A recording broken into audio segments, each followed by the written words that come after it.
No successful economy in the world today is fully capitalist or fully socialist. It's actually a mix of both of these systems. Why is that? The answer lies in the solution to all of the problems that result from market economic systems that we discussed in the previous video. Hi friends, welcome to Econverse. I'm Abrar and I am a student that topped in GCSE Economics last year in Oman. On this channel, we make learning economics simpler, clearer, and hopefully a lot more fun. In this video, we're going to be looking at the fundamental concept of mixed economic systems. Let's get started. Alright, in this video, we're looking at mixed economic systems. So when you have a mixed economic system, essentially how it works is you have a planned economic system, which we looked at in some of the previous videos, and we looked at market economic systems. So a mixed is basically, like the word suggests, it's a mix of both. How it works is it intertwines the advantages of both systems and tries to eliminate the disadvantages of both the systems. So how it works is you have both private and public sector. So you do have the price mechanism that operates along with the government intervening whenever the price mechanism fails. So in the previous video, we looked at how the price mechanism could fail and lead to market failure. So how this chapter works is we're going to be talking about the ways through which governments can intervene. So it is in some ways a part 2 to the previous video, wherein we look at how the governments can intervene to ensure that the market corrects the market failure. And in the next part of the video, we will be looking at the advantages and disadvantages of the mixed economy. Let's get started with government intervention. Now, I would recommend for you all to please check out the previous video before watching this one. So, what I'm trying to do is build the whole GCSE roadmap in some ways, wherein you have the content structured in such a way wherein you can watch it like a playlist from one video to the next. So, in the previous video, we looked at the different types of market failure. In this video, in this part of the video, we're going to be talking about how governments can intervene to correct market failure. That is when governments intervene. So I have a simple acronym that you can use in order to remember these different forms of interventions of the government to correct market failure. So you have strips, as I would think of it. So it's Mickey Mouse strips. So you have max pricing, maximum pricing, I'm just going to write as max, minimum pricing. You do have subsidies, you do have taxation after that. Taxation, you have regulation, you have information, you do have something called pollution permits, which is quite specific. And last but not the least, you have state provisions. State provisions. So these are the eight different forms of intervention that the government could take to correct market failure. Now let's explore each one. So I'll scaffold you through the 8 different forms of intervention that the government could take, along with a bonus too, which I think you could have to potentially improve your answers. So now let's start off with the first one. So at the GCSE level, one of the important things that you need to remember is that you would be needing to know all of these forms of intervention in a way by which you know what these are and why they're used, but you won't need to know them in such depth that like the level of A level when you have diagrams for each of these forms. So I'll be explaining in short terms what these are and how they work and how they could correct the market failure. Let's start off by maximum pricing. In some cases, this is also called the price ceiling. So basically, what this means is the government sets your price below the equilibrium. So when you have demand and when you have supply that are at this equilibrium, essentially what the government does is they intervene by setting the price P max or maximum pricing below the equilibrium. Now, when is this used? This is used in cases of the housing market, for example. So, this is used when there is market failures, when the prices are being set way above what should be set. Like, for example, when you have necessities like housing, you want their prices to be low enough so that everyone is able to afford houses. But sometimes the price mechanism could create market failure because of the inequality, leading to prices being at this point rather than at this level. So essentially what happens is the maximum pricing forces the price to be below the equilibrium, allowing for the demand to meet supply. So that's how maximum pricing basically works, and it's used in mostly in the cases of housing rents, as we saw. Now let's move on to the case of minimum pricing. Now, whenever you have minimum pricing, this is also known as price floors. So, for example, this this form of intervention is essentially used in the cases of something called minimum wages, which you will be exploring when you do labor markets. So, how minimum wages basically work is workers are being exploited by firms at low prices. So, I'll try and draw a demand and supply curve for labor, but it's essentially the same thing. It's not as confusing. It's the same demand, same supply, but in this case, what just changes is you have the quantity of labor that's being employed, and on the y-axis you have something called wages rather than price. The wages is the reward for the factor of production of labor. So essentially, the minimum pricing is set above the equilibrium level, and this is called Pmin. You can label it as. So basically, what this forces is this forces the firms to be setting the prices or the wages of workers above the equilibrium. So it ensures that labor is not being exploited and is being fairly rewarded. This is used in the case of minimum wages. Now moving on, we look at S. So when you look at subsidies, what are subsidies? Subsidies is when governments essentially subsidize or pay for a portion of the firm's costs. So what happens is the the governments pay for a portion of the firm's costs. So what happens is when you have a demand and supply curve, for example, let's just draw a simple demand and supply curve. What happens is when you have governments subsidizing, it pushes the supply up, and what happens because of this is you have price at here, price essentially lowers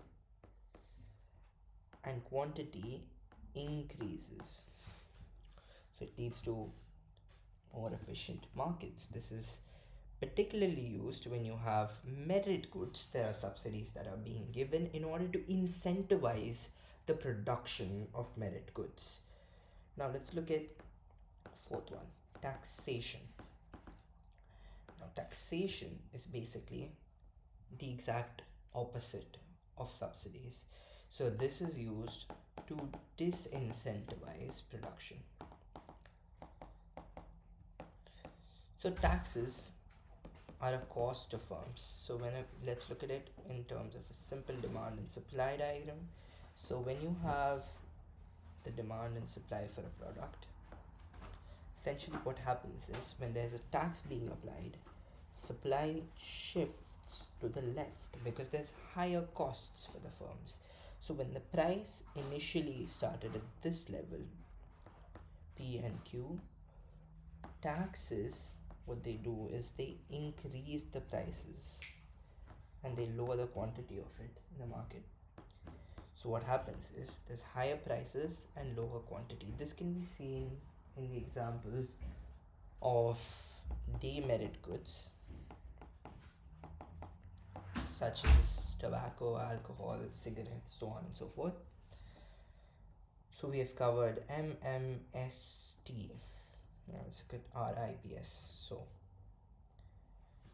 another important one is the fifth one called regulation. So now regulation is basically when the governments intervene in the market to ensure that there's no exploitation. Now this could be done through several forms. Regulation can be done through something called quotas, something's called embargoes. There could also be competition policies. So regulation is in some ways a cost to a business because it's called something called red tape. It could also be referred to as red tape.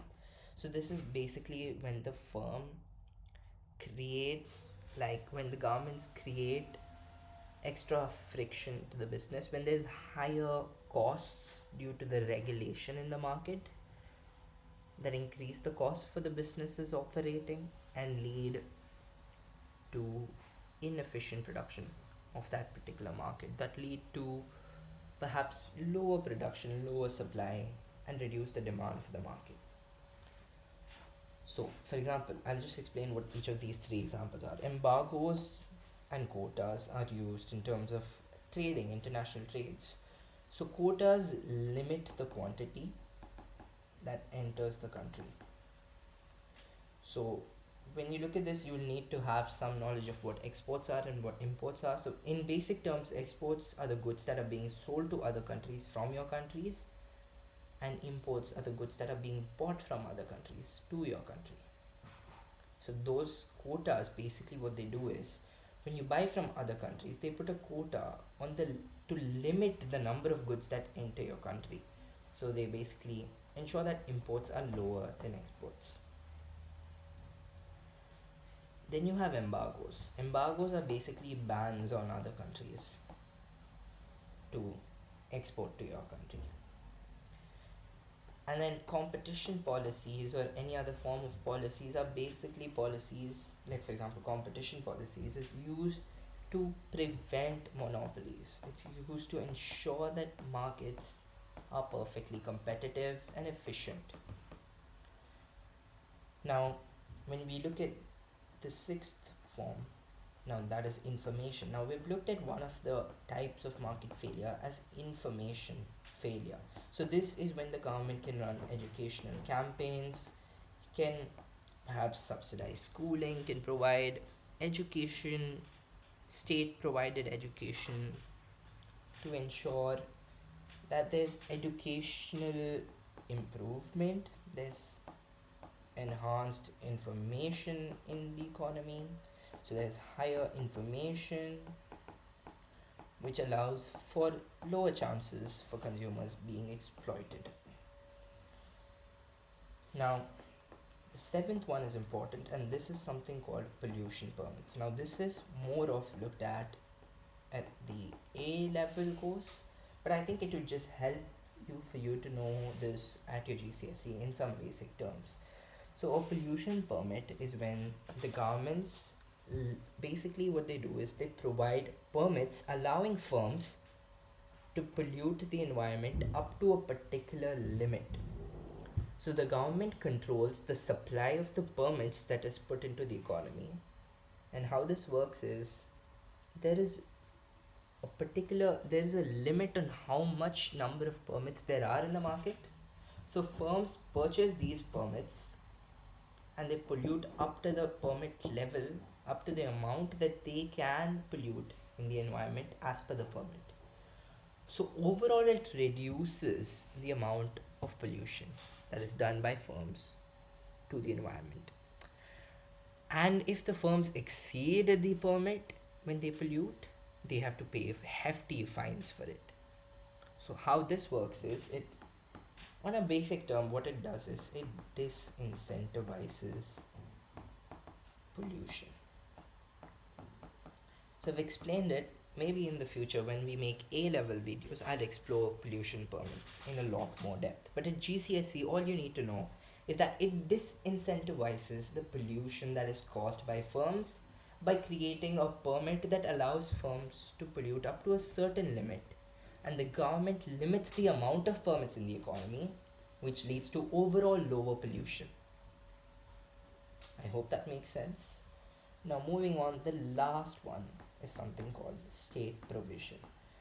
Now, state provisions are basically when the government provides. If you remember in the previous video, we looked at the different types of economic goods, how public goods are non-excludable and non-rivalrous. So this is an example of a public good that is non-excludable and non-rivalrous. So non-rivalrous and non-excludable. So essentially what happens here is the state provides important necessities like healthcare and education at a very low or subsidized or even at free to ensure that consumers are fed with enough of the necessities that they need to survive, such as education and healthcare. So these are the 8 main forms of intervention that you need to know that are used to correct market failures. I'll just tell you 2 other bonus ones which you could know, which could help you. So now, firstly, you have something called nationalization, which is when a private firm is sold to the government, and you have privatization when a government SOE, state owned enterprise, is sold to the private sector.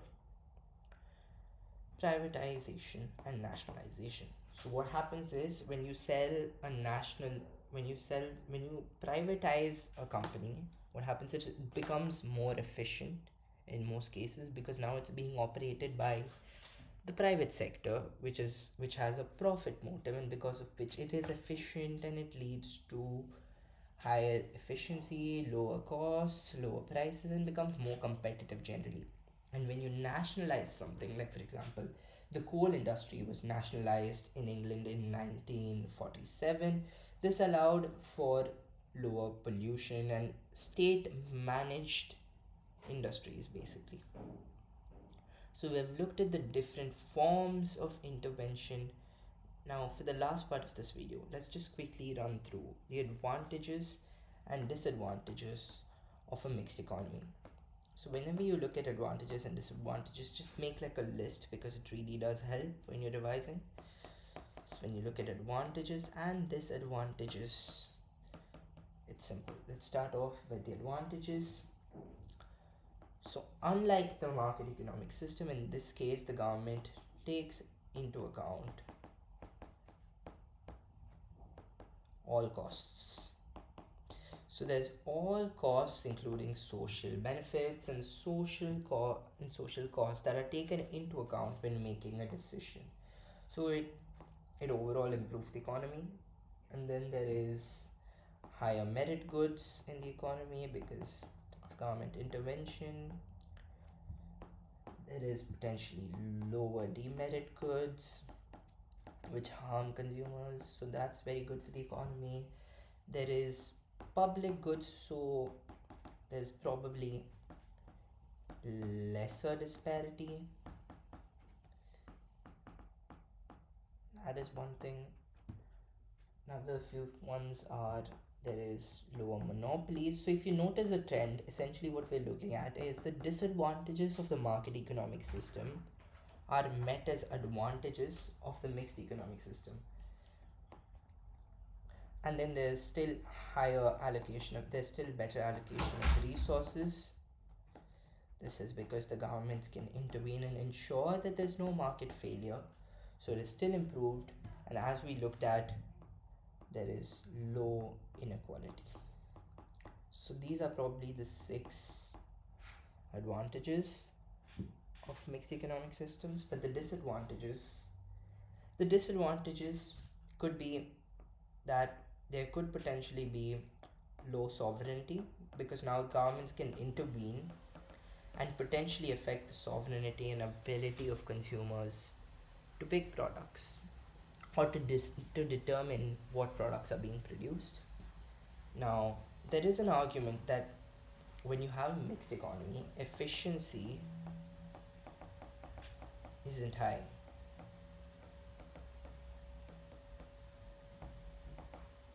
And there's also one disadvantage, that there is lower firms incentives. Lower firms incentives, because now suddenly the governments can come in and produce the same product at much lower, much more subsidized rates. So there is simply no incentive for firms to produce the same products. However, one important factor to remember about whether or not the advantages or the disadvantages outweigh the other depends on something you call a cost benefit analysis, which you'll be exploring at the A level. For now, you should just remember that the advantages and disadvantages contextually could differ depending on which one outweighs the other, and it is dependent on something called the cost benefit analysis, which analyzes whether the advantages or the disadvantages of a mixed economy outweighs the other. So in this video, we looked at the mixed economic system. We looked at the different types of government intervention to correct market failure with Mickey Mouse strips, along with nationalization and privatization, and we explored the advantages and disadvantages of the mixed economic system. If you think this video helped you understand economics better, make sure to give it a thumbs up and subscribe to join the Econverse. I'll see you next week with a few more videos, and I'd just like to remind you, make sure to subscribe to this channel, because over here you'll find the complete GCSE Economics library. I'll see you again next week.